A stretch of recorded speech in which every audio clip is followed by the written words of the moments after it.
లూకా సువార్త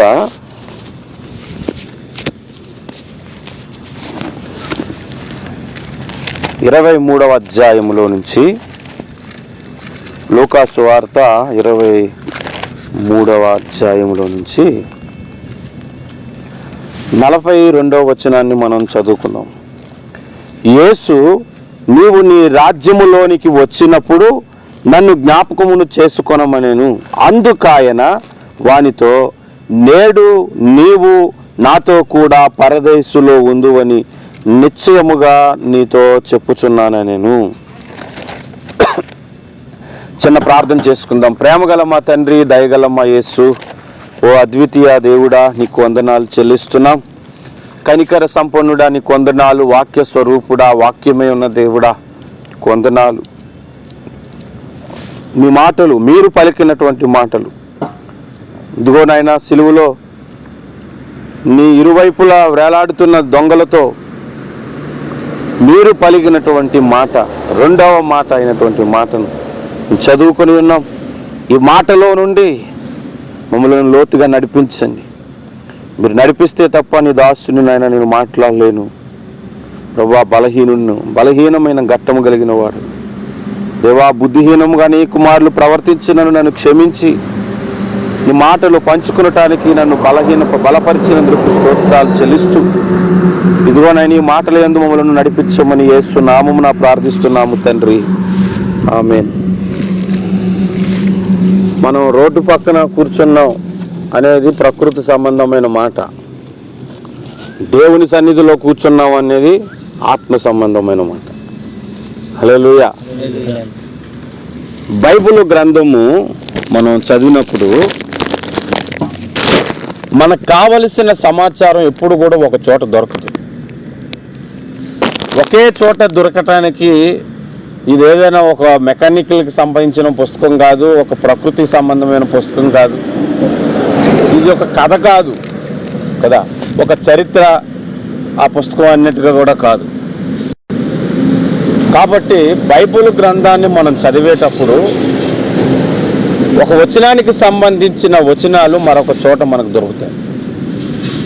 అవన్నీ కూడా మనం గ్యాదర్ చేసి పేర్చుకునేటప్పుడు దేవుడు ఒక అద్భుతమైన సందేశాన్ని, ఒక అద్భుతమైన సత్యాన్ని మన కన్నుల ఎదుట బయలుపరుస్తాడు. ఉదాహరణకు మీరు బైబిల్ గ్రంథంలో నుంచి గమనిస్తే అపోస్తుల కార్యాలు, ఒక ఎగ్జాంపుల్ మీకు చెప్పి అప్పుడు నేను వాక్యంలోకి వెళ్తాను. అపోస్తుల కార్యాలు 9వ అధ్యాయంలో క్రైస్తవుడు అనేవాడే భూమి మీద ఉండకూడదు, క్రీస్తును ఆరాధించేవాడిని పూర్తిగా నాశనం చేయాలని సౌలను ఒక వ్యక్తి కంకణం కట్టుకొని రోమా ప్రభుత్వం వారి దగ్గర పర్మిషన్ తీసుకుని అధికార పట్టాతో గుర్రం మీద ప్రయాణం చేస్తూ దమస్కులో ఉన్న క్రైస్తవులను హింసించటానికి వెళ్తున్నాడు. దమస్కు మార్గంలో ఏం జరిగిందంటే, నిట్ట మధ్యాహ్నం 12 గంటలప్పుడు, అసలే ఆ ఏరియాలో ఎండలు ఎక్కువ ఉంటాయి, గల్ఫ్ ఏరియా కదా, అక్కడున్న ఎండే బాగా వెలుగ్గా ఉంటుంది. అంతకంటే డబుల్, అంటే ఆ సూర్యకాంతిని కూడా డామినేట్ చేసేంతగా వెలుగుతో యేసు ప్రభు అతనికి ప్రత్యక్షమయ్యాడు. అతను ప్రత్యక్షం అవగానే వెలుగును చూసి పడిపోగానే యేసు ప్రభు ఆ సౌలుతో ఒక మాట మాట్లాడుతున్నాడు. అది మనం చదవచ్చు అక్కడ. సౌలా సౌలా, నీవేళ నన్ను హింసించుచున్నావని తనతో ఒక స్వరము పలుకుట విన్నాడంట. మీరు ఆలోచించండి, వాస్తవానికి ఆ ఒక్క మాటే పలకలేదు, ఇంకొక మాట కూడా పలికాడు. కానీ అక్కడ మనకు కనబడదు ఆ వచనంలో. అందుకే దీనికి సంబంధించినవి మరలా ఇంకొక చోట ఎక్కడ రాయబడి ఉన్నాయి. ఇదే సందర్భము మరలా మనకి బైబిల్ గ్రంథంలో మనం చూస్తే అదే అపోస్తుల కార్యాలు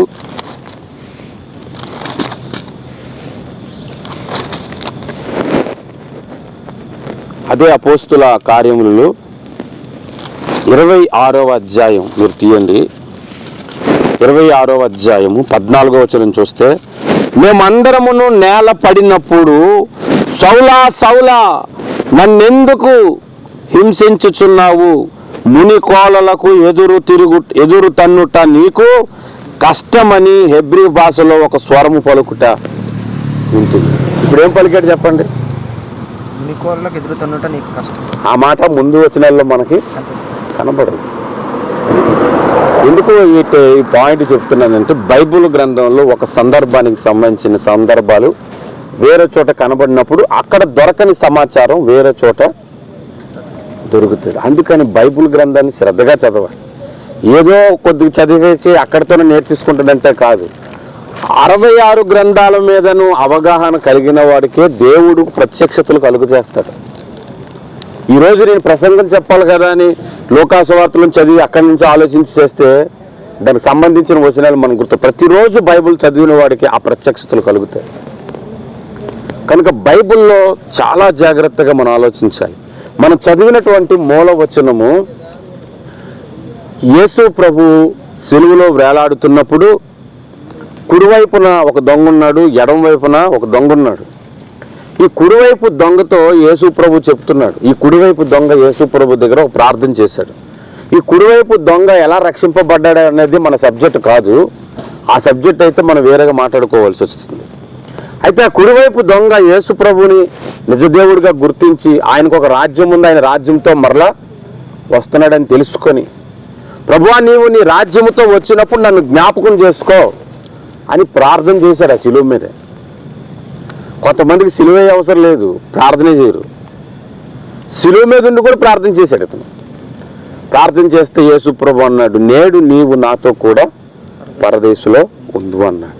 పరదేశు అనే ఒక ప్రాంతం ఉంది.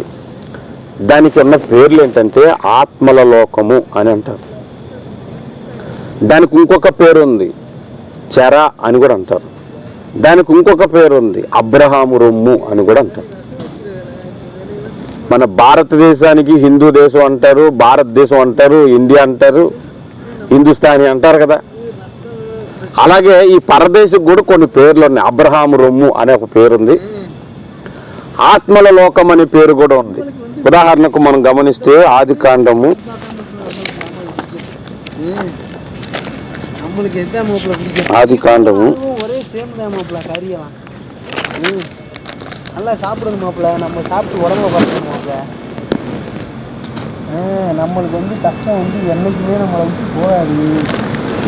37వ అధ్యాయం 35వ వచనం చూస్తే, అతని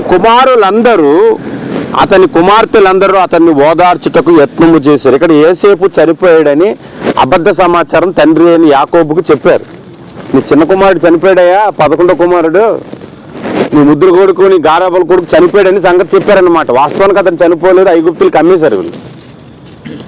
అంటే అతను చనిపోయాడు అనుకోని యాకోబు ఏమంటున్నాడంటే, ఏడుస్తూ ఉంటుంటాడుగా, అతని కుమారులందరూ అతని కుమార్తెలందరూ అతను ఓదార్చుటకు యత్నము చేసిరి. అయితే అతడు అనగా యాకోబు ఓదార్పు పొందనొల్లక, నేను అంగలార్చుచు మృతుల లోకమునకు నా కుమారుని యొద్దకు వెళ్ళుదనని చెప్పాను. ఎక్కడికి వెళ్తానంటున్నాడు? మృతుల లోకం అంటున్నాడు. అంటే చనిపోయిన వారి ఆత్మలు ఉండే లోకం ఒకటి ఉంది, అక్కడికి నేను వెళ్తానని యాకోబు అంటున్నాడు. ఆ ఆత్మలు ఉండే లోకం పేరే పరదేశు. ఆ ఆత్మలుండే లోకం పేరే అబ్రహాము రొమ్ము. ఆ ఆత్మలుండే లోకం పేరే చెర అని కూడా అంటారు. హల్లెలూయా. ఇప్పుడు మనం గమనిద్దాం, ఆత్మలుండే లోకము 2 కంపార్ట్మెంట్స్గా ఉంది. 2 కంపార్ట్మెంట్స్ అన్నమాట. ఒకటి పాతాళం అంటారు, రెండోది పరదేశు అంటారు. 2 పక్క కంపార్ట్మెంట్స్ అన్న. ఇందులో కూడా చనిపోయిన ఆత్మలే వెళ్తాయి పాతాళంలోనికి, పరదేశంలోనికి కూడా చనిపోయిన ఆత్మలే వెళ్తాయి. ఈ 2 స్థలాలలో ఉన్న డిఫరెన్స్ ఏంటంటే, యేసు ప్రభువుని ఎవరైతే అంగీకరిస్తారో, ఎవరైతే యేసు రక్తము చేత కడగబడతాడో వాడు చనిపోతే పరదేశకు వెళ్తాడు. ఎవరైతే యేసు ప్రభువుని రిజెక్ట్ చేస్తారో, ఎవరైతే విగ్రహాలను ఆరాధిస్తూ ఈ లోక సంబంధమైన దేవతల్ని పూజిస్తూ వాళ్ళ పాపంలో కొనసాగుతూ ఉంటారో వాడు చనిపోతే పాతాళానికి పోతాడు. దేవుడు డైరెక్ట్గా నరకానికి పంపించుకుంటే పాతాళం ఎందుకు పెట్టాడు? దేవుడు డైరెక్ట్గా పరలోకానికి పంపించుకుంటగా పరదేశం ఎందుకు పెట్టాడు అనే దాని గురించి మనం ఈ ప్రసంగం చివరిలో మనం ఆలోచిద్దాం. మొదట మనం గమనించవలసింది ఏంటంటే, ఒక వ్యక్తి చనిపోయేటప్పుడు యవ్వనంలో చనిపోవచ్చు, వృద్ధాప్యంలో చనిపోవచ్చు, పుట్టినలు కూడా చనిపోతున్నారు. చనిపోయే ముందు దేవుడు చిన్న తీర్పు తీరుస్తాడనమాట. ఇతడు పరలోక రాజ్యానికి యోగ్యుడా, నా కుమారుని రక్తము చేత కడగబడ్డా లేదా అనేదాన్ని దేవుడు తీర్పు తీర్చి, ఇతడు యేసును అంగీకరించాడు, ఆయన రక్తము చేత కడగబడిన వ్యక్తే అనేది కన్ఫర్మ్ అయితే అతన్ని పరదేశుకు పంపిస్తాడు. పరదేశులు కూడా ఆత్మలు ఉన్నాయి, పరిశుద్ధుల ఆత్మలు ఉంటాయి అక్కడ. అతడు యేసు ప్రభుని రిజెక్ట్ చేశాడు అనుకుంటే ఆ ఆత్మను పాతాళానికి పంపిస్తాడు. ఈ సందర్భంలో మనం బైబిల్ గ్రంథంలోంచి గమనిస్తే ఒక స్టోరీ మనకు కనబడుతుంది. లూకా సువార్త 16వ అధ్యాయంలో మీరు గమనించండి. చాలా శ్రద్ధగా మీరు వాక్యం వింటే కొన్ని విషయాలు మనం ఈ అధ్యాయంలో నుంచి మనం నేర్చుకుందాం. లూకా సువార్త 16వ అధ్యాయంలో 19వ వచనము నుండి 31వ వచనం వరకు లాజరు, ధనవంతుడు అనే ఇద్దరు గురించి ఈ వచనాలు రాయబడింది. ఈ లాజరు ధనవంతులను గూర్చిన ఈ సందర్భము ఉపమానం కాదు, అది చరిత్ర, జరిగిన చరిత్ర. ఉపమానాల్లో ఎక్కడ కూడా యేసు ప్రభు పేర్లు చెప్పలేదు, వ్యక్తుల పేర్లు చెప్పలేదు. ఇక్కడ ఒక వ్యక్తి పేరు చెప్పాడు, లాజరు అని. కాబట్టి ఇది ఉపమానం కాదు, ఇది జరిగిన చరిత్ర. ఈ చరిత్ర ఎప్పుడు జరిగింది అనేది కూడా మనం ఆలోచిద్దాం. మొదటి 19, 20, 21 వచనాలు మనం గమనిస్తే వీళ్ళిద్దరూ భూలోకంలో ఉండేటప్పుడు వాళ్ళ జీవితాలను క్లుప్తంగా 3 ముక్కల్లో చెప్పాడు అనమాట. చూడండి, 19వ వచనములో, ధనవంతుడు ఒకడు ఉండెను, అతడు ఉదారంగు బట్టలను సన్నపు నార వస్త్రములను ధరించుకొని ప్రతి దినము బహుగా సుఖించుచుండువాడు. 20వ వచనంలో, లాజరును ఒక దరిద్రుడు ఉండెను, వాడు కురుపులతో నిండిన వాడై ధనవంతుని ఇంట వాకిట పడుండి అతన్ని బల్ల మీద నుండి రొట్టె ముక్కలతో ఆకలి తీర్చుకున్న గోరెను. అంతేకాక కుక్కలు వచ్చి వాని కురుపులు నాకెను. ఈ భూమి మీద వారి జీవితం ఎలాగుందంటే, ఒకడు ధనవంతుడు, మంచి ఖరీదైన బట్టలు వేసుకుంటున్నాడు, మంచి బంగ్లాలో నివాసం చేస్తున్నాడు, బహుగా సంతోషిస్తున్నాడంట, మంచి ఆహారం తింటున్నాడు. మరి ఇంకా అన్ని రకాల సుఖాలను అనుభవిస్తూ ఇంకా నా అంత ఆశీర్వాదమైనటువంటి వ్యక్తి లేడనుకున్న జీవితం జీవిస్తున్నాడు అనమాట. అదే ఇంటి వాకిట ఇంకొక ఆయన కనబడుతున్నాడు, అతడు దరిద్రుడంట. అతను ఒంటి నిండా కురుపులే. మరి పడుకోవడానికి మంచి ప్లేస్ లేదు, ఎక్కడ పడితే అక్కడ పడుకుంటుంటే కురుపులు కదా. తినడానికి తిండి ఏది, ధనవంతుడు తినే రొట్టె ముక్కలు కింద పడిపోతే అవి తినేవాడు. అతనికి కుక్కలు వచ్చి అతను కురుపుల నాయకుడని కూడా ఎందుకు రాశాడు? అతనికి ఇల్లు కూడా లేదు, ఆ రోడ్డు పక్కనే పడుకుంటూ ఆ రోడ్డు పక్కనే జీవిస్తున్నాడు. ఇది వాళ్ళిద్దరి జీవితం భూమి మీద. వాళ్ళిద్దరూ ఒక రోజు చనిపోయారట. ఆ విషయం మనకి 22వ వచనం నుండి మనం గమనిస్తే, ఆ దరిద్రుడు చనిపోయి దేవదూతల చేత అబ్రహాము రొమ్మున ఆనుకొనుటకు కొనుపోబడెను. ఎక్కడ కొనుపోబడ్డాడు? అబ్రహాం రొమ్ము అంటే అబ్రహాం రొమ్మే చేరబడ్డానికి వెళ్ళిపోయాడు అనుకోకండి, పరదేశ పేరు అది. అబ్రహాము రొమ్మునకు వెళ్ళిపోయాడు. ఆ పరదేశికి అబ్రహాము రొమ్మని పేరు ఎందుకు వచ్చిందంటే, పరలోకానికి యోగ్యుడైన ప్రతి విశ్వాసి అబ్రహాం కుమారుడే, విశ్వాస సంబంధులు అబ్రహాం కుమారులు అన్నాడు. సో అబ్రహాంకు సంబంధించిన వ్యక్తులందరూ అక్కడే ఉంటారు కాబట్టి కొత్త నిబంధన ప్రకారం కానీ పాత నిబంధన ప్రకారం కానీ దానికి అబ్రహాం రొమ్ము అని పేరు వచ్చింది. ఆ అబ్రహాం రొమ్మును కనుక పరదేశుకు, చెరకు, ఆ మృతుల లోకానికి ఈ దరిద్రుడు వెళ్ళిపోయాడంటే చనిపోయిన తర్వాత. అదే వచనం మనం పూర్తిగా చదివితే, ధనవంతుడు కూడా చనిపోయి పాతి పెట్టబడింది. కూడా పాతి పెట్టబడిన అంటే ఇప్పుడు లాజర్ని కూడా పాతి పెట్టాడనే కదా అర్థం. ఒకసారి ఒక బ్రదర్ నన్ను అడిగాడు, అన్న లాజర్ చనిపోయాడు కదా, అవును, ధనవంతుడు చనిపోయి పాతి పెట్టబడిన ఉంది, లాజర్ని ఎందుకన్నా పాతి పెట్టలేదని అడిగాడు. నేనన్నాను, పాతి పెట్టలేదని ఎక్కడ కుదరంటే అక్కడ లేదు కదా అని అంటాడు. నేనన్నాను, ధనవంతుడు కూడా పాతి పెట్టబడాను అంటే దాని అర్థం కూడా ఎందుకన్నాడు అంటే లాజర్ని కూడా పాతి పెట్టాడనే కదా అర్థం. కొన్నిసార్లు మనం చిన్న సిల్లిగా అడుగుతాం కానీ అందులోనే మనకు ఆన్సర్లు దొరుకుతాయి. సో ఇద్దరిని పాతి పెట్టబడ్డారు. కానీ 23వ వచనం ఒక విషయం చెబుతుంది. అప్పుడు అతడు పాతాళములో బాధపడుతున్నాడంటే ఎవరు? ధనవంతుడు. అప్పుడు అన్న మాటను నా పాత బైబిల్లో అయితే రౌండప్ చేసుకుని ఉంటారు. ఇతను చనిపోయాడు, పాతి పెట్టబడ్డాడు, అప్పుడు అతడు పాతాళంలో ఉన్నాడు. కన్ను మూసిన వెంటనే బొగ్గుమని మండే అగ్నిలో కనబడతారు కొందరు. కన్ను మూసిన వెంటనే బహు సుందరమైన ప్రాంతంలోనికి వెళ్ళిపోతారు కొందరు. ఆ అగ్నిగుండంలోనికి ఎందుకు వెళ్ళిపోయాడు ఇతను? అదే అంత మనం ఈరోజు కొద్దిగా నేర్చుకున్నాం. ఆ పాతాళంలోనికి ఇతడు వెళ్ళిపోయిన తర్వాత అక్కడ మంటల్లో యాతన పడుతున్నాడంట, బాధపడుతున్నాడంట. బాధపడుతూ కన్నులెత్తి చూస్తేడికి అక్కడ లాజరు కనిపించాడు. ఇప్పుడు చెప్పండి, ఈ పరదేశు పాతాలు పక్క కంపార్ట్మెంట్సే కదా? అందుకనే చెప్పాను పక్క కంపార్ట్మెంట్స్ ఉన్నాయి. ఈ రెండు ఎక్కడుండేవంటే పాతాళం భూమి క్రిందన ఉండేది. కోరాహు కుమారుల్ని నోరు తెరిచి సజీవంగానే పాతాళంలో కూలిరి అని ఉంటుంది. భూమి నోరు తెరచగా దిగిపోయినట్టే పాతాళం భూమి క్రింద ఉందనే కదా.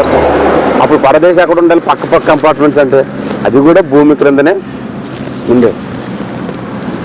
ఈ లాజర్ని ధనవంతుడు చూశాడు, కన్నులెత్తి చూశాడు అని ఉంటుంది అక్కడ మనం చదివితే. చూడండి 23. అప్పుడు అతడు పాతాళంలో బాధపడుచు కన్నులెత్తి దూరము నుండి అబ్రహామును అతని రొమ్మును ఆనుకొని ఉన్న లాజర్ను చూసి, అక్కడ మనందరికంటే ముందు అబ్రహాం చనిపోయి అక్కడికి వెళ్ళి ఉన్నాడు కదా, అబ్రహాంని పిలుస్తున్నాడు. అబ్రహామా అని లాజర్ని పంపించమని అంటున్నాడు. ఇక్కడ విషయం చెప్తాను వినండి. కొంతమంది చనిపోయిన తర్వాత ఆత్మలు ఎలా ఉంటాయంటే ఇలా తలకాయ వేసి కింద తోకలాగేస్తారు. అలా ఉంటే ఇతడు లాజర్ అని ఇతడు ఎలా గుర్తుపడతాడు? గుర్తుపట్టలేడు కదా. కొంతమంది ఆత్మలు అంటే ఒక బంతిలాగా అది ఎలా వెలుగుతున్నట్లుగా, అది అతనిలోంచి ఎలా వచ్చేస్తున్నట్టుగా చనిపోయేటప్పుడు. కొన్ని ఇంగ్లీష్ మూవీస్, తెలుగు మూవీస్ కూడా తీశారు కదా, అలా ఉంటాయి ఆత్మలు. అలాగ కూడా ఉండవు.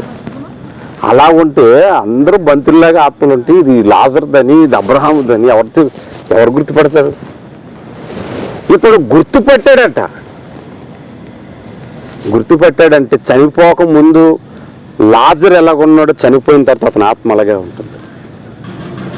చనిపోక ముందు ఇప్పుడు నేను మీకు ఎలా కనబడుతున్నానో, నేను కానీ మీరు కానీ ఒకరోజు పోయిన తర్వాత పరదేశంలో మరలా ఇలాగ కనబడతాం. మనిషి ఒకరినొకరు చూసుకుంటాం.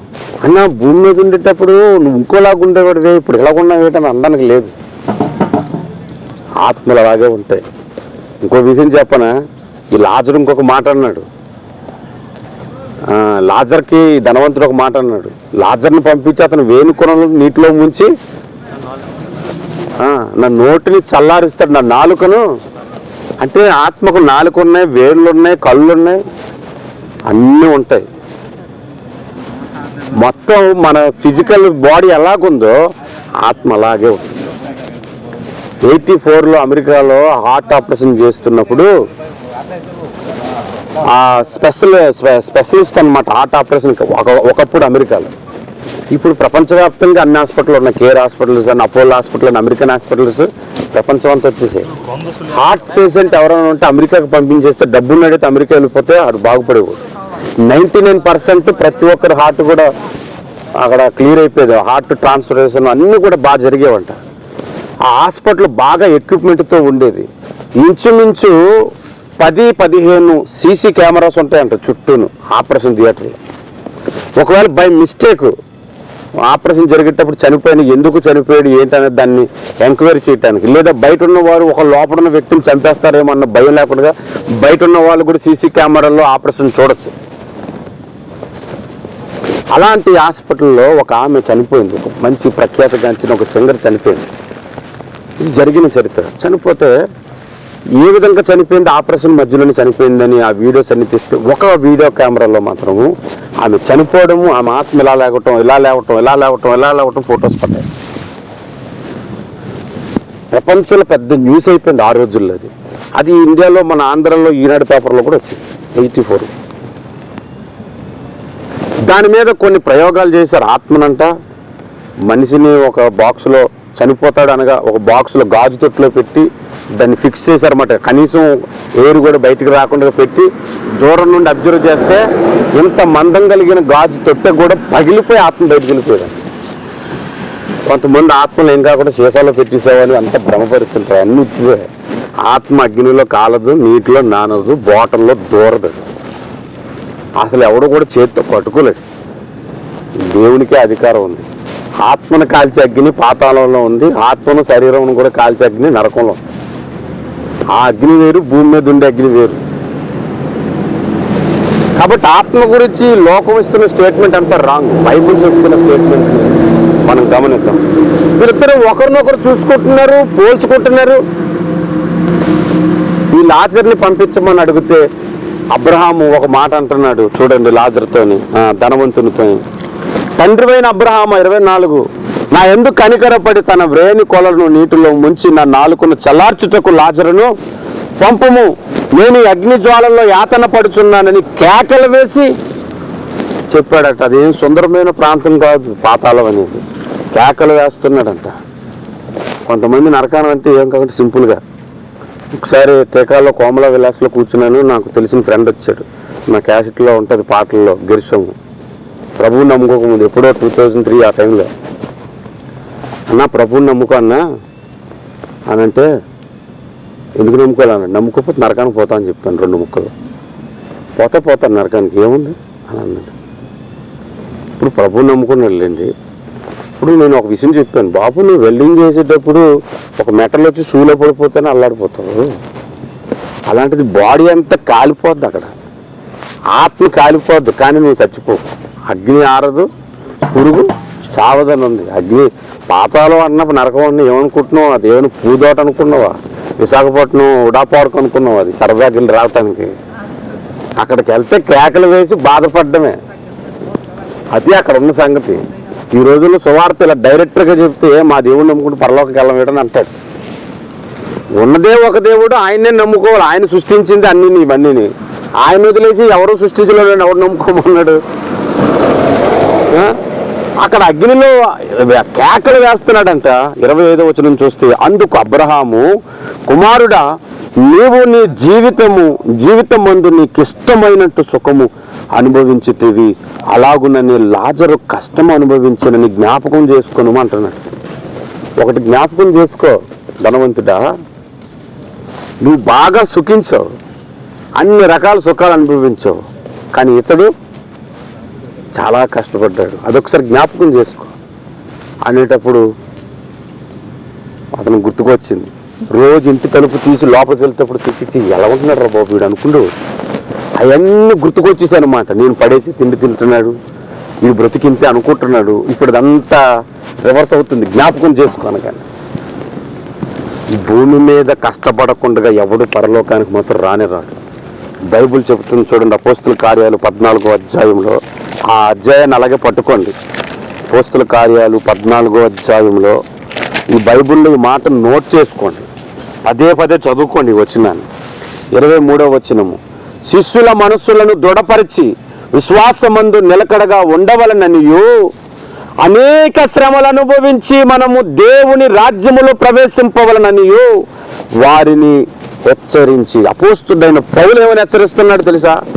మనము అనేక శ్రమలు అనుభవించి దేవుని రాజ్యములో ప్రవేశించవలనని హెచ్చరించాడంట. ఈనాడు ఇలాంటి ప్రసంగాలు లేవు. ప్రభు నమ్ముకుంటే నీ అప్పు పోద్ది, ప్రభు నమ్ముకుంటే నీ రోగం పోద్ది, ప్రభు నమ్ముకుంటే నీ సమస్య పోద్ది, సమస్యల ఇబ్బందుల బాధల రండి ప్రభు దగ్గర రండి, మీ సమస్యలకు పరిష్కారం ప్రభువే అంటున్నారు. నిజమే ప్రభువే, కానీ వచ్చిన ప్రతి ఒక్కడు స్వస్థత పడడు. స్వస్థత పడతాడన్నాడు, ప్రభు నమ్ముకుంటాడు. ఆ కోణంలోకి వస్తే ప్రభు ప్రణాళికలు ఉన్నాడు, వస్తాడనుకున్నాడు, స్వస్థపరుస్తాడు. ఏదో అక్కడక్కడ ఆయుర్వేదిక్ డాక్టర్స్ యాడ్ చేస్తుంటారు కదా, మలబాధతో బాధపడుతున్నారా, శరీర కురుపులతో బాధపడుతున్నారా, ఈ డాక్టర్కి కింద నెంబర్కు ఫోన్ చేయండి అన్నట్లుగా కొంతమంది ప్రసంగాలు అలాగుంటున్నాయి. అనేక శ్రమలు అనుభవించి ప్రతి ఒక్క వ్యక్తి కూడా ప్రభువుని నమ్ముకున్నా నమ్ముకోకపోయినా శ్రమలు పడాలి. ప్రభువునందు శ్రమ పడేవాడు ధన్యుడు, అంతే.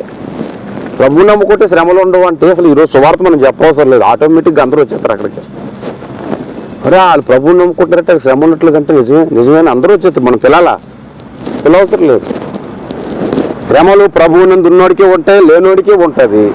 కాకపోతే చనిపోయిన తర్వాత శ్రమ పడినందుకు వీడికి ప్రతిఫలం ఉంటుంది, వాడు ప్రభువుని నమ్ముకునేందుకు నరకం ఉంటుంది.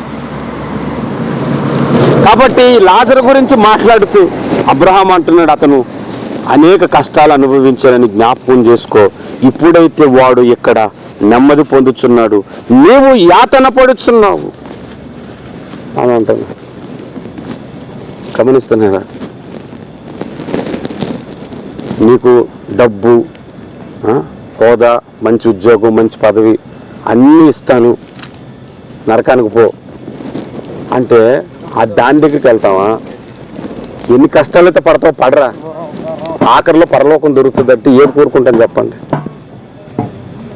మొన్న ఒక సహోదరుడు మా ఇంటికి వచ్చి ఒక డౌట్ అడిగాడు. అవన్నీ మనం చెప్పుకుంటే చాలా లేట్ అవుతుంది. అతనికి నేను ఒక మాట అడిగాను.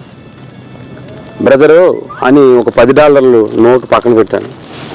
ఇది $10 నా దగ్గర ఉంది కాబట్టి $10 పెట్టాను. నా దగ్గర లేకపోయినా ఉందనుకో, ఇక్కడ $10 కోట్ల పెట్టాను. ఈ రెండిట్లో నువ్వేం తీసుకుంటావు బ్రదర్ అని అడిగాను అతను. అని అంటే 10 కోట్లు తీసుకుంటానన్నా అన్నాను. $10 కోట్ల తీసుకుంటాను అన్నాను. అప్పుడు నేను చెప్పాను, ఈ $10 ఈ లోకంలో జీవించే జీవితం, చనిపోయిన తర్వాత ఒక జీవితం ఉంది, అది $10 కోట్ల విలువ డాలర్లు. ఇప్పుడు ఏ జీవితం తీసుకుంటామని అడిగాను. అంటే అప్పుడు ఆలోచించాడు, 10 కోట్ల జీవితం కాదు. అలాంటప్పుడు ఈ $10 గురించి ఆశపడకుండా 10 కోట్ల గురించి ఆశపడు. ఈ లోకం కొరకు ఆశపడకుండా, ఈ లోకంలో ఉన్న జీవితం కొరకు ఆశపడకుండా, పరలోకంలో నిత్యత్వం సంతోషంగా గడిపే జీవితం కొరకు ఆశపడు.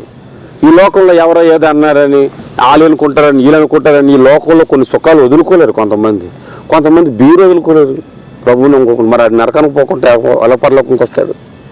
కొంతమంది ఒక పూట భోజనం వదులుకోలేరు ప్రభు సన్నిధికి రావడానికి, వాడు పరలోకానికి ఎలాగొస్తాడు. కొంతమంది దేవుని సన్నిధికి రావడానికి 1 గంట వావటం వదులుకోలేడు, అది పరలోకంకి ఎలాగొస్తాడు. అలాంటి వాళ్ళందరినీ తీసుకురావడానికి కాదు యేసు ప్రభు ఉంది, ఆయన కొరకు జీవించేవాడు మాత్రమే పరలోకానికి వస్తాడు. ఇక్కడ మన వచనాలకు గమనిస్తే ఇంకా పూర్తిగా మనం చదువుదాం. 26 మనం చూస్తే, అంతేకాక ఇక్కడ నుండి మీ వద్దకు దాటగోరువారు దాటపోజాలకుండునట్లు, అక్కడ నుండి వారు మా యొద్దకు దాటి రాజాలకుండునట్లు మాకును మీకును మధ్య మహా అగాధం ఉంచబడి ఉన్నదని చెప్పాను. ఈ పాతాళానికి పరదేశికి మధ్యలో మహా అగాధం ఉందంట. అక్కడ వాళ్ళు ఎక్కడికి వెళ్ళడానికి లేదు, ఎక్కడో అక్కడికి వెళ్ళడానికి లేదు. ఒకడు పాతాళానికి వెళ్ళాడు అనుకోండి, మళ్ళీ వెనక్కి వచ్చే పని లేదు. ఒకడు పరదేశకు పోయాడు అనుకోండి, వాడు వెనక్కి వచ్చే పని లేదు. ఎప్పుడో చనిపోయారు, మా నాన్న వచ్చేసాడండి మా ఇంటికని అంటారు. ఎక్కడొస్తాడు? ఒకసారి వెళ్తే ఇంక రావడం లేదు. నీ భ్రమ అంతే. అది పాతాళానికి వెళ్ళినాడు మరి అన్నాడు, పైకి రానెరడు అన్నాడు. పరదేశకు వెళ్ళినాడు కూడా అంతే. దేవుడే అప్పుడప్పుడు అవసరం తన పనిని బట్టి సౌలుని ఒక సందర్భంలో పైకి తీసుకొచ్చాడు సమూయేలు గ్రంథం. కాబట్టి ఇక్కడ మనం కొన్ని విషయాలను మనం గమనిద్దాం. ఈ విషయం చెప్పిన తర్వాత 27లో ధనవంతుడు ఏమంటున్నాడో చూద్దాం. అప్పుడు అతడు, తండ్రి, అలాగైతే నాకు 5 సహోదరులున్నారు, వారును ఈ వేదనకరమైన స్థలమునకు రాకుండా వారికి సాక్ష్యం ఇచ్చుటకే నా తండ్రి ఇంటికి వానిని పంపవలనని నేను వేడుకొనిస్తున్నాను అంటున్నాడు. చూడండి, ధనవంతుడు ఏమంటున్నాడో తెలుసా? ఇతనికంట 5 సహోదరులు ఉన్నారంట. ఇతని తల్లిదండ్రులకి మొత్తం ఎంత సంతానం చెప్పండి? 6. వీడు పెద్దడు ఉంటాడు నా డౌట్. ఇంకో విషయం చెప్తాను అండి, మీరు అది వచ్చినండి ధ్యానిస్తే. నాకు 5 సహోదరులు ఉన్నారు, కనీసం వాళ్ళ దగ్గరికైనా ఈ లాజరుని పంపు. నా దగ్గరికి పంపడానికి అవదన్నావు, మహా అగాధం ఉంది, రావడానికి అవదన్నావు. కనీసం అతన్ని ఎక్కడ పంపంటున్నాడు? నేనేం చెప్పాను ఇందాక? ఒకసారి లోపలికి వెళ్తే పరదేశకు కానీ పాతాళం కానీ మళ్ళీ బయటకు వచ్చే సీన్ లేదు, అక్కడికైనా పంపు అంటున్నాడు. కానీ అబ్రహాము పంపడానికి కుదరదని అనట్లేదు. ఏమంటున్నాడు తెలుసు అబ్రహాము? అందుకు అబ్రహాము ఉమ్. వారి యొద్ద మోషేయు ప్రవక్తలను ఉన్నారు, ఆ, వారి మాటలు వినవలనని అతనితో చెప్పగా. హల్లెలూయా. ఇక్కడ ఒక మాట చెప్తాను వినండి. ఈ ధనవంతుడు చనిపోయి పాతాళానికి వెళ్ళిపోయాడు, లాజరు పరదేశకు వెళ్ళిపోయాడు. అక్కడ అబ్రహామును చూశాడు. అంటే అబ్రహాం తర్వాత జరిగిన స్టోరీ ఇది.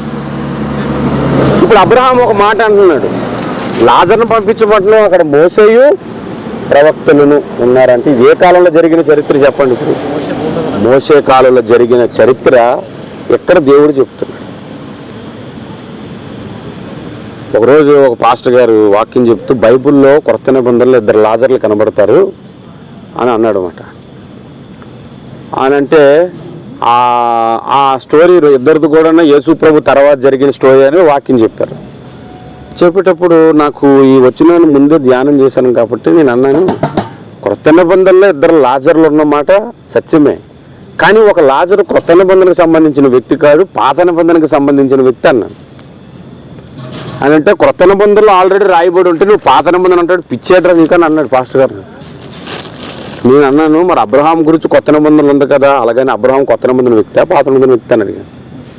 మోసే గురించి కూడా కొత్త నిబంధనలో రాయబడి ఉంది కదా, కొత్త నిబంధన వ్యక్తి పాత నిబంధన వ్యక్తి.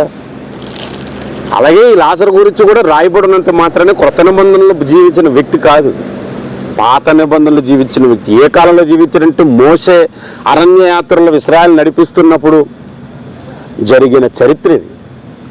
వారి మాటలు వినవలను, అప్పుడు వాడు మీ 5 సహోదరులు ఇక్కడ రాకుండా ఉంటాడని అంటున్నా.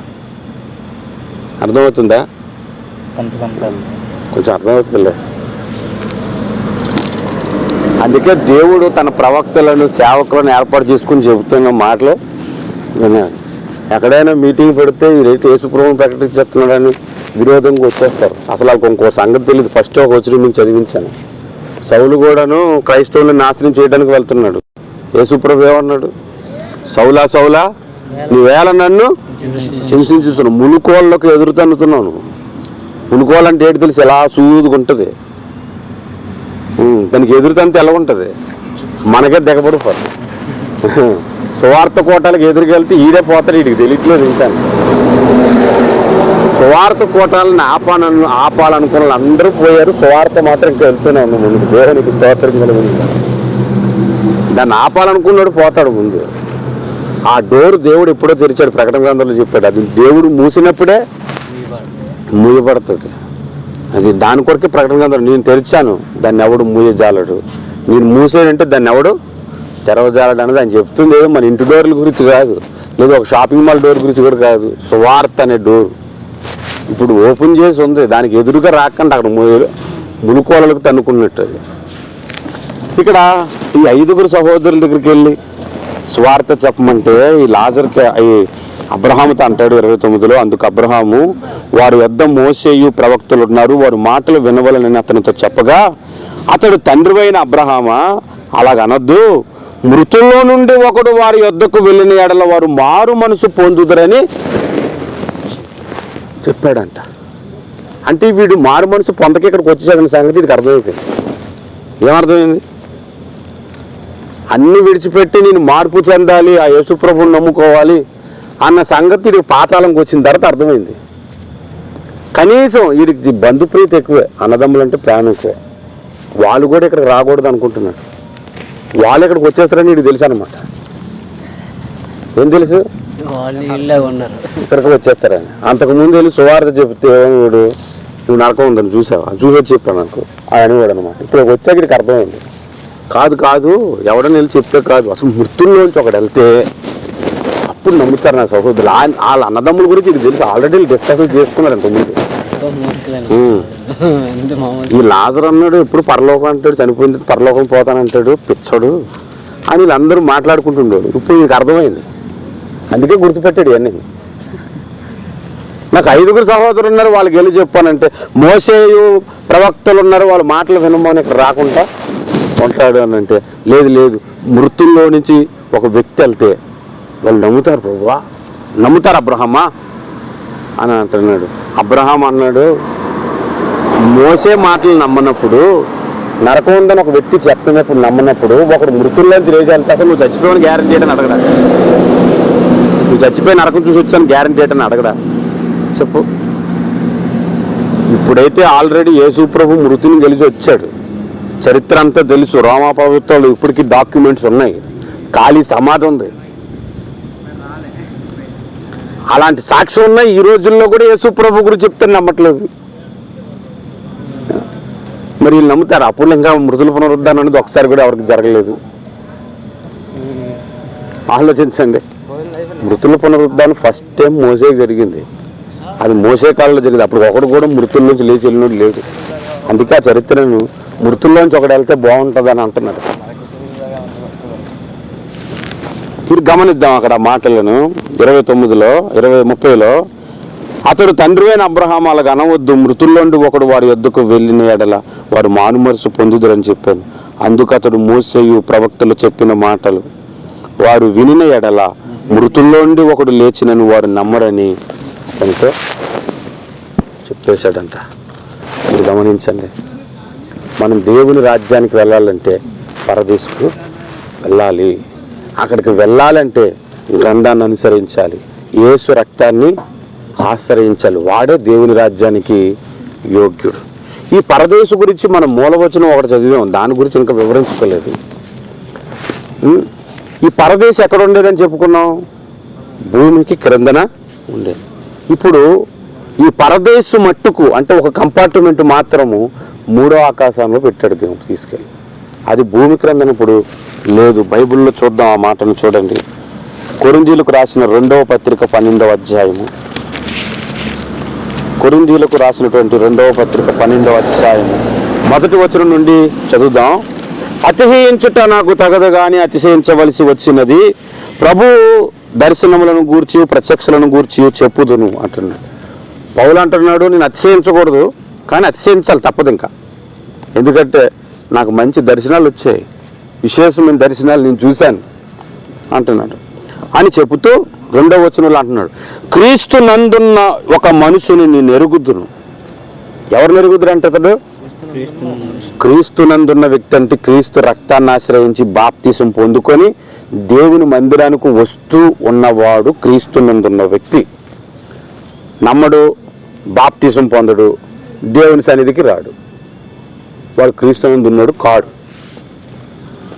ఈ క్రీస్తునందున్న వ్యక్తిని నేను ఎరుగుదును, అతడు 14 సంవత్సరముల క్రిందట 3వ ఆకాశమునకు కొనుపోబడ్డాడు. అతడు శరీరంతో కొనుపోబడునో నేను ఎరుగును, శరీరము లేక కొనుపోబడునో నేను ఎరుగును, అది దేవునికే తెలియదు. ఇక్కడ ఏమంటున్నాడు? పౌలుడికి అసలు శరీరంతో ఉన్నాడా శరీరంతో లేడా అన్నది కన్ఫర్మ్ అవ్వట్లేదు. అంటే శరీరంతో ఉన్నప్పుడు ఎలా ఉన్నాడో శరీరం లేనప్పుడు కూడా అలాగే ఉన్నాడు అనమాట. అదే అర్థమైందా? మరి ఇందాక ఆత్మ గురించి వివరించుకున్నాం, బంతిలాగని వీళ్ళు తోకేస్తారని. అలా ఉండడు, మనిషిలాగే ఉంటాడు. యాజ్ ఇట్ ఈజ్గా గుర్తుపట్టడానికి 20 ఏళ్ళప్పుడు ఈ ఒక వ్యక్తి ఎలా ఉంటాడో అలాగే ఆత్మ కూడా కనబడుతుంది. ఆ మాట చెబుతూ, అట్టి మనిషిని నేను ఎరుగుదును, అతడు పరదేశులోనికి కొనిపోబడి. ఎక్కడికి వెళ్ళిపోయాడు? ఇప్పుడు పరదేశం ఎక్కడ ఉందంట? 3వ ఆకాశం. వచనంలో 3వ ఆకాశంలో కొనుపోబడ్డాడు పరదేశుల్లోని. పౌలు పరదేశకు వెళ్ళాడు దర్శనాల్లో. వెళ్ళి 14 సంవత్సరాల కిందట ఇతడికి తెలిసిన ఒక వ్యక్తి చనిపోయాడు, అతడు పరదేశంలో చూశాడు. లోకాసు వార్త 16వ అధ్యాయ ప్రకారము పరదేశు భూమి క్రింద ఉంది. 2వ కొరింథీ పత్రిక 12వ అధ్యాయం మొదటి 4 వచనాలు పరదేశు 3వ ఆకాశంలో. అడ్రస్ చేంజ్ అయింది. ఒకప్పుడు ఇండియన్ ఎయిర్లైన్స్ ఆఫీసు చాంగ్ బగర్లో ఉండేది, ఇప్పుడు బీచ్ రోడ్డుకు మార్చేశారు, బుగ్గీస్ దగ్గర ఉన్న బీచ్ రోడ్డుకి. అది ఎప్పుడు మార్చారు ఏంటనేది ఎంక్వైరీ చేస్తే తెలిసిపోద్ది. బైబిల్ని కూడా మనం ఇన్వెస్టిగేషన్ చేయాలి. ఇప్పుడు కూడా ఇన్వెస్టిగేట్ చేస్తేనే బైబిల్ మనకు అర్థమవుతుంది. పరిశోధించి చదవమడి, యెహోవా గ్రంథమును పరిశోధించి చదువుడి అని లేఖనం సెలవిస్తుంది. గ్రంథాన్ని పరిశోధించాలి, గ్రంథాన్ని ధ్యానించాలి, గ్రంథాన్ని చదవాలి, గ్రంథాన్ని అవగాహన చేసుకోవాలి, గ్రహింపు కావాలి. ఇవన్నీ క్వాలిటీస్ ఉన్నడికి బైబిల్ కరెక్ట్గా అర్థమవుతుంది, ఆ వేలు వెళ్ళగలుగుతాడు. ఈ పరదేశం ఎప్పుడు షిఫ్ట్ చేశాడంటే ఎఫెసీయులకు రాసిన పత్రిక 4వ అధ్యాయం 8వ వచనంలో, అందుచేత ఆయన ఆరోహణమైనప్పుడు, అందుచేత అన్న మాటను మనం పట్టుకుంటే దానికి ముందు వచనాలతో సంబంధించి కొన్ని విషయాలు నేర్చుకోవాలి. మనకు అవసరమైన మాటను వరకు చెప్తున్నాను. అందుచేత ఆయన ఆరోహణమైనప్పుడు చెరను చెరగా పట్టుకొని పోయి మనుషులకు ఈవులను అనుగ్రహించబడినని చెప్పు. ఎందుకు ఈ మాట చెబుతున్నాడు అనేది, అందుచేత అనేది ఒక మాట, మనుషులకు ఈవులు అనుగ్రహించబడిన మాట మనం వివరించుకోవటం లేదు. మనకు అవసరమైన మాట ఏంటంటే చెరను చెరగా పట్టుకొని పోయాడు. ఎప్పుడు? యేసు ప్రభు ఆరోహణమైనప్పుడు. ఆరోహణమాయన అనగా 9వ వచనము, భూమి యొక్క క్రింద భాగములకు దిగినని అర్థమిర్చుచున్నది కదా అంటున్నాడు. హల్లెలూయా. భూమి యొక్క క్రింద భాగములకు దిగి మొదట ఆరోహణం. యేసు పునరుద్ధానం తర్వాత మీరు చూడండి, యేసు పునరుద్ధానం తర్వాత ఆయన ఆరోహణం పైకి జరగలేదు. మొదట మళ్ళీ భూమి క్రిందకి వెళ్ళాడు. మృతుల్లోంచి లేచిన తర్వాత, నేను చెప్తుంది చనిపోయిన తర్వాత కాదు, మృతుల్లోంచి లేచిన దాన్ని ఆరోహణం అంటారు. మీరు గమనిస్తే యోహాను సువార్తలో యేసు ప్రభువు పునరుద్ధానుడు అయిన తర్వాత మగ్దలేని మరియ అక్కడికి వచ్చి ముట్టుకోబోతాడు. యేసు ప్రభు అంటాడు, అమ్మా ముట్టుకోకు, నేను ఇంకా తండ్రి వద్దకు వెళ్ళలేదు అని అన్నాడు. అంటే తండ్రి వద్దకు వెళ్ళకూడదనే కదా, ముట్టుకుంటే వెళ్ళకూడదని, ఎవరు ముట్టుకోకుంటే వెళ్ళాలి కదా, యజ్ఞం చేశాడు, వెళ్ళాలి. అదే అధ్యాయం కిందకు వస్తే తోమా దగ్గరికి వచ్చి నా వేళ్ళలో నీ వేలు పెట్టి చూసి పరీక్షించి అవిశ్వాసం కాక విశ్వాసమై ఉండి అంటాడు. ఈ మధ్యలో ఏం జరిగింది తెలుసా? యేసు ప్రభు వెళ్ళి వచ్చాడు. అప్పుడు ఈ పరదేశం తీసుకెళ్ళిపోయి 3వ ఆకాశంలో పెట్టాడు. ఈ చెరను చెరగా పట్టుకొని పోయి 3వ ఆకాశంలో పెట్టి యేసు మరలా భూమి మీదకి వచ్చాడు. దేవునికి స్తోత్రం కలుగును గాక. హల్లెలూయా, హల్లెలూయా. ఇప్పుడు మనం ఈ పరదేశం గురించి కొన్ని విషయాలు, కొన్ని లోతైన విషయాలు మనం గమనిద్దాం. ఒక విషయాన్ని మీరు గమనించండి, పరదేశంలో ఏమున్నాయి అనేది వేరే సబ్జెక్ట్, అది మనం టచ్ చేయట్లేదు. పరదేశంలో జీవవృక్షం ఉంది, పరదేశంలో ఒక సుందర పట్టణాలు, అందులో ఏమేమి ఉన్నాయో ప్రకటన గ్రంథం 2-3 అధ్యాయాలు దొరుకుతుంది మనకి కొంత మ్యాటర్. అలాగే పాతాళం ఎలాగుందో బైబిల్ అంతా మనం చదివితే పాతాళం అంతా ఒకేలా ఉండదు. పాతాళంలో సైతాన్ సింహాసనం ఉంది, వాడు చైర్స్ కూడా ఉన్నాయి, వాడి మీటింగ్ స్థలం ఉంది, అసెంబ్లీ ఉంది వాడికి. పాతాళములో చీకటి కలిగిన బిలములు ఉన్నాయి. వీడు చీకటి కలిగిన పాతాళ మందుల బిలములో కొందరిని బంధించాడు. పాతాళంలో ఆత్మల ఫ్యాక్టరీ ఉంది. పాతాళం అనేది చాలా విస్తారమైంది, దాని గురించి కూడా మనం వివరించుకోవట్లేదు.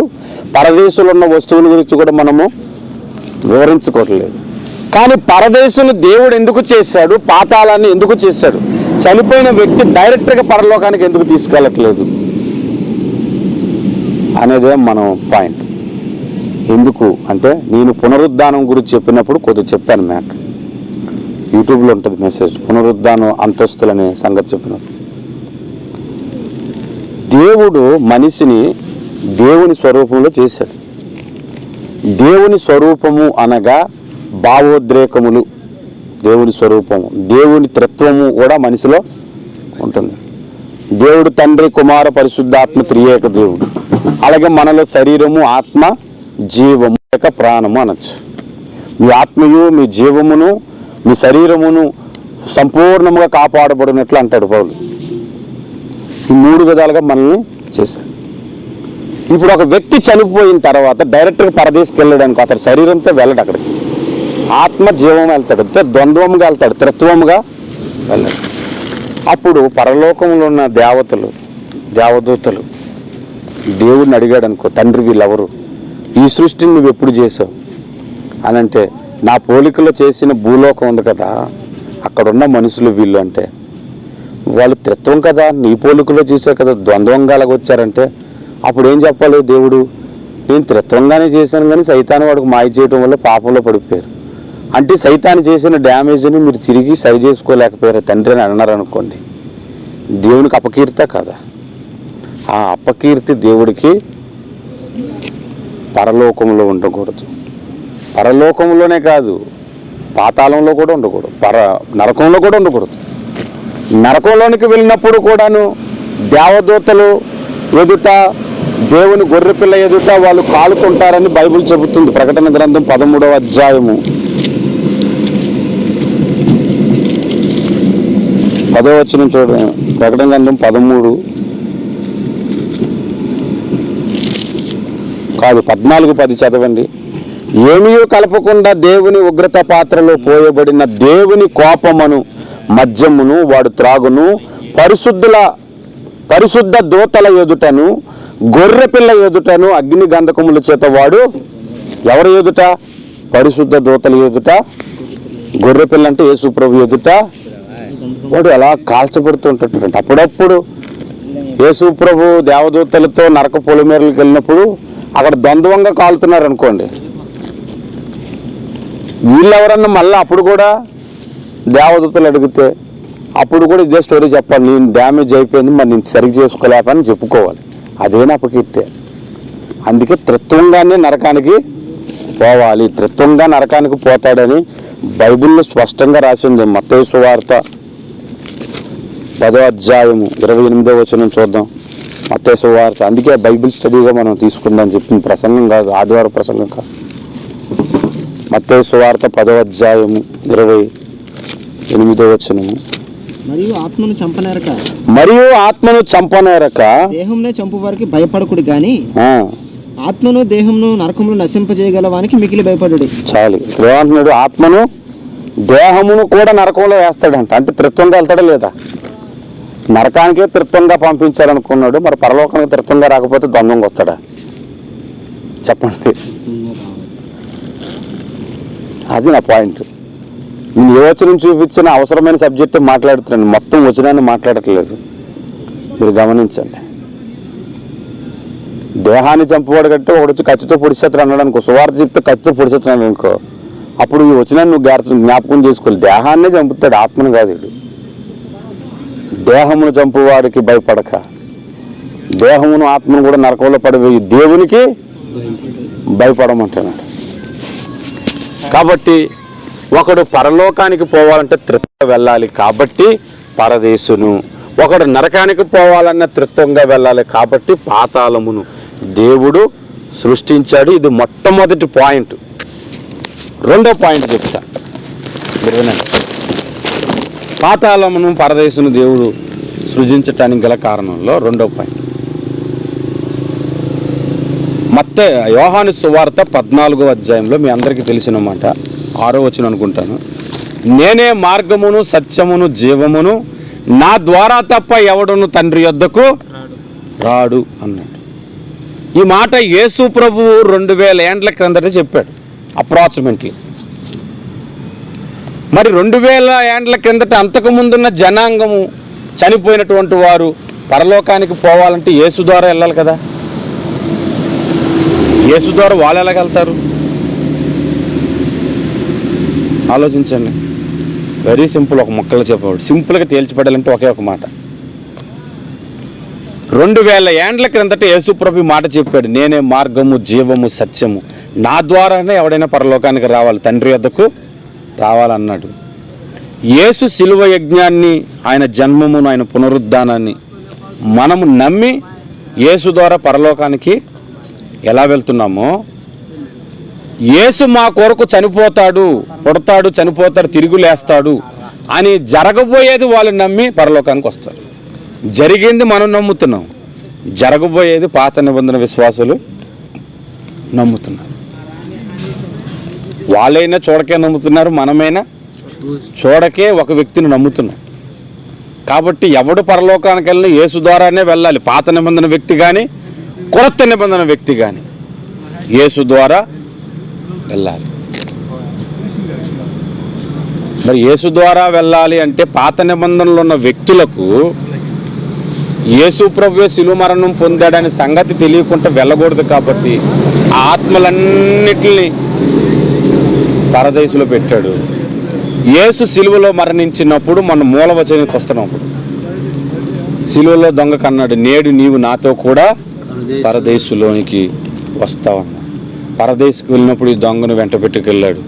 మీరు నిరీక్షించుచున్న యేసును నేనే శిలువలో మరణించి మీ కొరకు ప్రాణం పెట్టిన వ్యక్తిని అని అందుకు సాక్ష్యంగా ఈ దొంగడు చెప్తే దొంగడు ప్రసంగాలు చేసుకోవడం ఇంకా అక్కడ దేవునికి స్తోత్రం కలుగును కాక అది అక్కడికి వచ్చి సాక్ష్యం చెప్పాడు అన్నమాట. అందుకే ప్రతి వ్యక్తికి సాక్ష్యం ఉండాలి యేసు మరణ పునరుద్ధానం గురించి. ఆ రీజన్తో దేవుడు పరదేశ్. మరి పాతాళంలో ఉన్నవారికి అది పాయింటే కదా, మమ్మల్ని ఎందుకు నరకానికి పంపించేస్తున్నావు అని అన్నారనుకో, మీకు మోసేయు ప్రవక్తలు ఆ రోజుల్లో బోధలు చేస్తే మీరు నమ్మలేదు, ఈ రోజుల్లో సువార్త చెప్తే మీరు నమ్మలేదు, ఆ రక్షకుడు అని. అక్కడ కూడా యేసు పాతాళానికి వెళ్ళాడని సంగతి చాలామందికి తెలియదు. యేసు పాతాళానికి కూడా వెళ్ళాడు. ఈ ప్రసంగం చేస్తేనే కెంటకలో ఒకటి లేచి నించొని మధ్యలో అడిగేశాడు, నేను యేసుప్రభు పాతాళానికి వెళ్ళడం ఎంత దమ్ము నీకు, ఎంత ధైర్యం నీకు అని అన్నాడు. నేను అన్నాను, దావీదు ఒక మాట అన్నాడు 16వ కీర్తనలో, నా ఆత్మను నీవు, నీ పరిశుద్ధిని కుళ్ళుపట్ట నీవు నా ఆత్మను పాతాళంలో విడిచిపెట్టవు అన్నాడు. ఎవరి గురించి? యేసుప్రభు గురించే కదట. అవును, యేసుప్రభు గురించే. దావీదు శరీరం కుళ్ళిపోయిందని అపోస్తల కార్యాలు 2వ అధ్యాయంలో అంటాడు పేతురు. మరి ఎవరి శరీరం కుళ్ళిపోలేదు? యేసుప్రభు శరీరం. అప్పుడు ఎవరి ఆత్మ పాతాళంలో విడిచిపెట్టాడు అంటే పాతాళానికే వెళ్ళకపోతే ఆ మాట ఎందుకు అంటాడు? దీని గురించి తర్వాత ఆలోచించి చెప్తానన్నా, ముందు నువ్వు ప్రసంగం చేయనన్నా, తర్వాత ఆలోచించడమే, ఇంక మళ్ళీ లేదు. పాతాళానికి యేసు ప్రభు వెళ్ళాడు, కానీ నీకులాగా నాకులాగా ఆయన చేసిన తప్పులే ఉన్నాయి కాబట్టి శిక్షించబడ్డానికి కాదు వెళ్ళింది. అక్కడికి వెళ్ళి నీకు నాకు రావాల్సిన 2వ మరణాన్ని రిజెక్ట్ చేసి వచ్చాడు. దేవునికి స్తోత్రం కలుగునుగా. ఆయన మరణాన్ని నుంచి తప్పించారంటే శరీర మరణం కాదు మనకు తప్పించింది, 2వ మరణం ఉంది, పాతాళానికి నరకానికి పోయేది, అంది తప్పించాడు మనకి. ప్రభు నమ్ముకొని బాప్తీసం తీసుకున్నంత మాత్రం నువ్వు పోవని అర్థం. ఖచ్చితంగా పోతావు. ఎవడని పొడిస్తే ఎందుకు పోవు? లారీ గుర్తు ఎందుకు పోవు? ప్రభు నమ్ముకున్నాను, నా ఎందుకు విశ్వసించేవాడు మరణించడం అన్నావు కదా, నేను ఎందుకు చనిపోవాలనంటే, బాబు చనిపోతారా బాబు, 2వ మరణం ఉండదు. అది హల్లెలూయా. కాబట్టి పాతాళాన్ని కూడా దేవుడు ఆ రీజన్తో సృష్టించాడు. హల్లెలూయా. 3వ కారణం చెప్తాను. భూమి మీద యేసు ప్రభుకు ముందు కానీ యేసు ప్రభు తర్వాత కానీ అందరికీ యేసు ప్రభు తెలిసే చనిపోతున్నారా? అడవుల్లో కొంతమంది ఉన్నారు. ఇంకా ఈ రోజుకి సువార్త అందరి దేశాలు ఉన్నాయి. యేసు ప్రభు అంటే హూ ఈజ్ జీసస్ అని అన్నోళ్ళు కూడా ఉన్నారు కొంతమంది. మరి వాళ్ళు ఆడమగాన్ని కూడా అడుగుతారట కొంతమంది. నిజమే, ఆ తమ్ముడు చెప్పింది నేను కూడా తిన్నా. నేను ఇండోనేషియాలో కొన్ని ఏరియాలకు వెళ్తే చర్చ్ అంటే తెలీదు, జీసస్ అంటే తెలీదు కొంతమందికి. మరి వాళ్ళు దేవుడికి ఒక జ్ఞానం ఉంది, ఏంటంటే భవిష్యత్తు నెరిగే దేవుడు, భూత వర్తమాన కాల భవిష్యత్తు కాలంలో ఉండే దేవుడు. ఒక వ్యక్తి పుట్టిన తర్వాత లేదా పుట్టక ముందు అతనికి సువార్త చెప్తే అంగీకరిస్తాడా అంగీకరించడా అనేది దేవుడికి తెలుసు. అతని జీవితం అంతా చూసేస్తాడు ముందే. ఆ వ్యక్తికి సువార్త అందించబడకుండా చనిపోయాడు అనుకో, ఒకవేళ ప్రకటించుంటే అంగీకరిస్తాడు అనుకున్నోడిని పరదేశకు, ప్రకటించిన అంగీకరించడం అనుకున్నోడికి పాతాళానికి పంపిస్తాడు. ఒకవేళ భూమి మీద వాడికి ప్రకటించబడింది అనుకో, వాడికి ఇంకో ఛాన్స్ లేదు, వాడు ఇక్కడ నమ్మాల్సిందే భూమి మీద. అర్థమైంది చెప్పింది? ఒకసారి కూడా ప్రకటింపబడకపోతే నీకు ఇంకా ఛాన్స్ ఏమైనా ఉందేమో, అది కూడా దేవుడు ఎరగాలి. సువార్త ప్రకటిస్తే నమ్ముతాడు వీడని. భూమి మీద ప్రకటించిన తర్వాత మరలా ఇంకా అక్కడ సువార్త అనేది ఉండదు. కాబట్టి యేసుని ఎరుగక చనిపోయిన వ్యక్తులు పరదేశకు వెళ్ళిపోయేటప్పుడు వాళ్ళకి యేసు ప్రభువుని గురించి పరిచయం చేయాలి కదా. అందుకు అలాగే పాతాళానికి వెళ్ళిన వాళ్ళు కూడా ఈ మధ్యకాలంలో ఎవరో ఒక అతను పెట్టారు, యేసుని ఎరుగని వారు పాతాళములో ఉండరు, యేసుని అంగీకరించిన వారు పరదేశులో ఉండరు. నరకానికి కానీ పరలోకానికి కానీ వెళ్ళాలంటే యేసు ద్వారానే వెళ్ళిపోతాడు. యేసుని తెలుసుకున్న తర్వాతే. ఆయన అంగీకరించినోడు పరదేశికి, అంగీకరించినోడు పాతాళంలో ఎవరినైనా ఇంటర్వ్యూ చేయొచ్చు అట్ట వెళ్ళి. మీరు ఇక్కడికి రావడానికి కారణం ఏంటి? యేసుప్రభు మీకు తెలియలేదంటే తెలిసండి అని అంటాడు. అక్కడ తెలియదు అన్నోడు ఎవడు కూడా అక్కడ ఉండడు.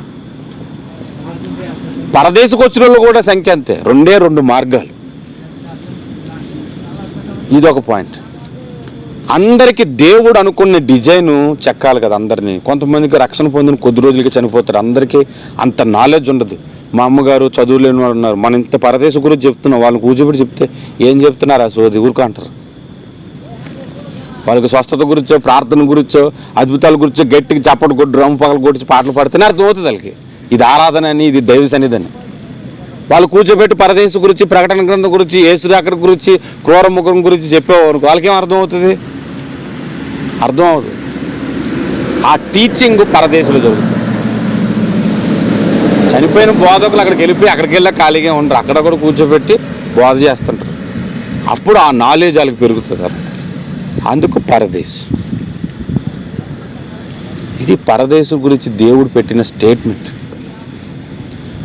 ఆలోచిద్దాం, మోకాళ్ళు వేద్దాం. ప్రభునందు జీవిస్తూ పరదేశకు వెళ్దామా?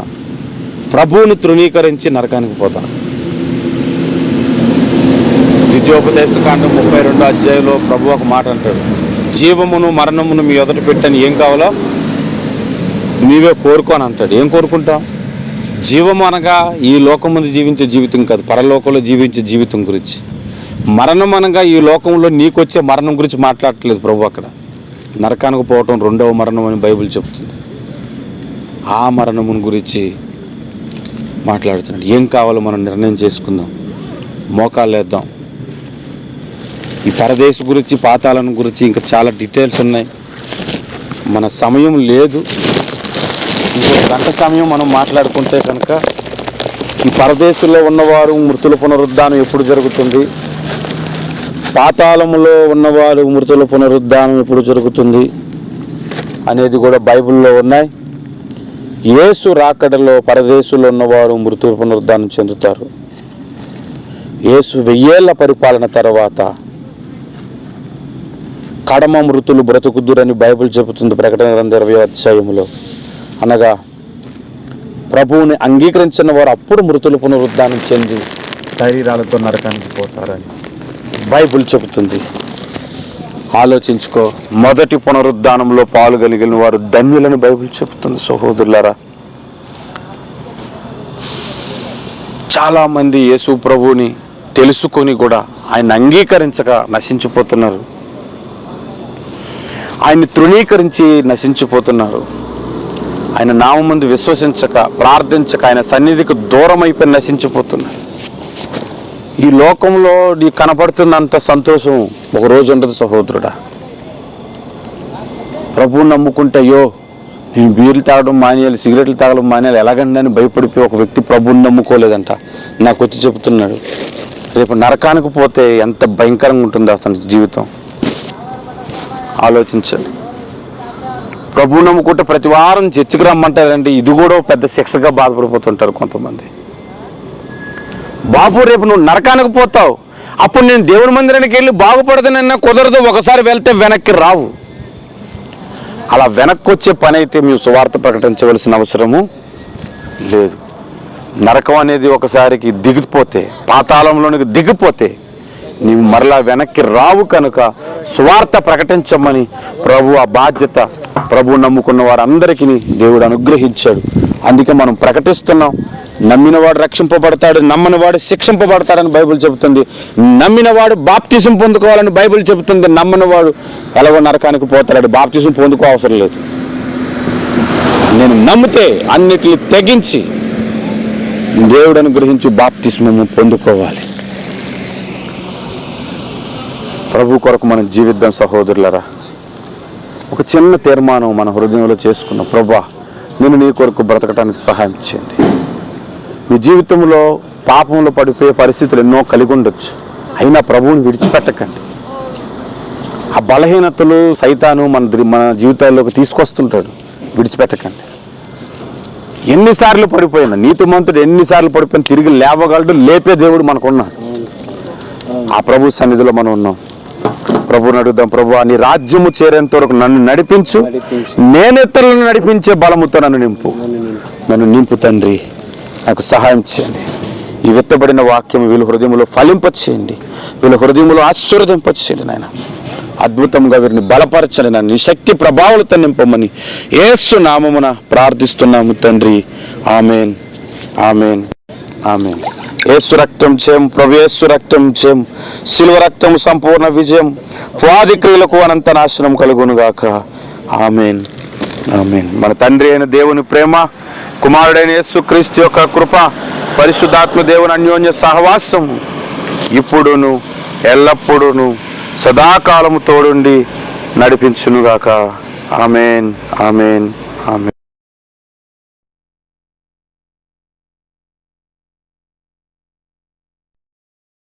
Please subscribe to our channel, press the notification button and like our videos. Thank you for watching.